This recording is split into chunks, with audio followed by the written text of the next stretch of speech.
Mga kapaps at mga kamams, patuloy nating ipakita ang tinig ng masang Pilipino. Kaya tayo ay patuloy na magbantay o magmatsyag at ating suportahan ang mga pagkilos na gagawin sa mga darating na araw. Simula ngayong June 9, June 10 hanggang June 11. Ay bukas, Lunes, June 9, ay magkita-kita tayo sa harapan ng Film Center of the Philippines ng alas 8 ng umaga at sabay-sabay tayo magmarcha patungong gate ng Senate of the Philippines. Sa Martes, June 10, ay may gaganapin naman na prayer vigil sa harapan naman ng gate ng Senate. Ganap na alas 4 ng hapon magsisimula ito.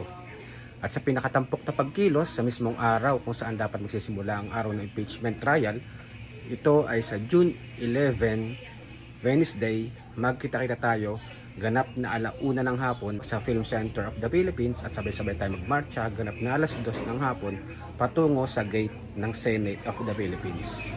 Pagkakataon na ito ng Vice Presidente Sara Duterte, kung talagang siya walang kasalanan, marapat siyang sumalang sa impeachment court sa isang impeachment trial para mapatunayan niya na wala siyang mali at malinis niya ang kanyang pangalan. Sa kabilang banda, kung siya may pagkakamali at mapatunayan siya nagkasala, tanggapin niya ang naayon sa ating batas kung anong dapat. Dapat ay wag baliwalain ang katotohanan, katarungan at katuwiran. Kung ang ating relihiyon bilang mga Kristiyano, meron tayong Biblia na siyang gabay natin sa ating pang-araw-araw na buhay o sa ating pagiging buhay Kristiyano, ang bansang Pilipinas ay mayroon ding Biblia. Ito yung konstitusyon na dapat sundin, hindi lang nating mga mamamayang Pilipino, kundi naman namumuno sa ating bansa. Ang isang impeachment, kapag diipasa na ito sa bababang kapulungan ng Kongreso o sa Congress, at ito na ipasa na sa Senado, na sinasaad ng ating saligang batas ng Pilipinas na tungkuling natanggapin ito ng Senado at kaagad na mag-convene para sa isang impeachment court para gawin na ang impeachment trial sa mas mabilis na kaparaanan dapat.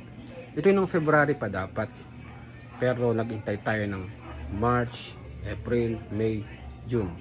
At ngayon ng June, dapat ay June 2 or June 3, pero pinagpaliban ng June 11. At kaya dapat sa mismong araw ng June 11, tayo ay magsama-sama, magpakita ng persa, manindigan sa katotohanan, katarungan at katuwiran ng lahi at ng lipunang Pilipino. Pagpalain tayong lahat, ang ating bansang Pilipinas, ng ating Panginoong Diyos. Kita-kits, mga kapaps at mga kamams.